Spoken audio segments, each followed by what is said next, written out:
Avec le Coolpix P900, Nikon fait enfin bouger le marché des bridges, ces appareils aux allures de réflexe, mais avec un objectif fixe.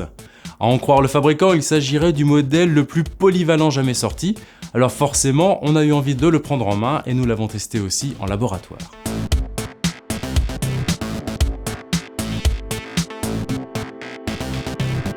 La particularité du Nikon P900, c'est son zoom optique. Un zoom ultra puissant capable de grossir les images jusqu'à 83 fois, de 24 à 2000 mm en équivalent 24-36, un record. Avec lui, on peut prendre des paysages en grand angle, mais aussi photographier des sujets très lointains, quitte à parfois capter des détails invisibles à l'œil nu. Moins de 4 secondes sont nécessaires pour passer d'un extrême à l'autre. Un zoom numérique permet même de doubler ce rapport de grossissement, mais dans ce cas, c'est au prix d'une dégradation de la qualité de l'image. Avec son P900, Nikon a réussi à éviter quelques écueils liés généralement au gros zoom, et notamment celui du tremblement de l'image. Le stabilisateur est en effet impressionnant. Lorsque le zoom est à fond, on arrive à fixer un sujet lointain, même si parfois on peut avoir du mal à le placer au centre de l'image ou le suivre s'il bouge. Pour ça, le fabricant a ajouté un bouton bien pratique qui dézoome légèrement pour laisser le temps à l'utilisateur de retrouver le sujet avant de zoomer à nouveau. Enfin, si on veut être certain d'avoir une image parfaitement stable et cadrée, le mieux est quand même d'utiliser un bon trépied. Nikon n'a pas non plus oublié la qualité des images. Le P900 est capable de prendre de très belles photos avec une excellente définition, de beaux contrastes et même des flous d'arrière-plan qui n'ont rien à envier à certains hybrides. Même lorsque le zoom est à fond, la luminosité reste raisonnable.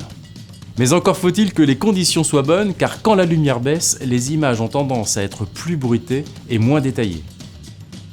Si la qualité est plutôt au rendez-vous, en revanche, on oscille entre le bon et le moyen côté équipement. On aime son GPS qui permet de géolocaliser les photos et son écran orientable avec une belle définition, même si on aurait préféré qu'il soit tactile. On est moins fan de son viseur électronique, trop petit pour un appareil de ce type et pas vraiment de bonne qualité. Côté connectivité aussi, on espérait mieux. Grâce au NFC, on peut appairer le P900 en l'approchant d'un smartphone. Mais une fois la connexion établie, on peut juste transférer les images d'un appareil à l'autre ou déclencher la prise de vue depuis le téléphone. Toutefois, le processus est assez lent. Enfin, comme tout bridge qui se respecte, une molette permet d'accéder facilement aux principaux réglages manuels. Mais là encore, rien d'exceptionnel, même si on peut souligner la position U pour accéder à des réglages personnalisés, quelques modes scène spécifiques à cet ultra zoom, comme l'observation de la lune ou des oiseaux par exemple, et la présence de modèles de timelapse préenregistrés. En fait, le principal souci du P900, c'est son encombrement. Il est bien plus imposant qu'un bridge classique. Et lorsque le zoom est déployé, il devient même carrément monstrueux. Heureusement que sa poignée et son grip lui assurent une bonne prise en main.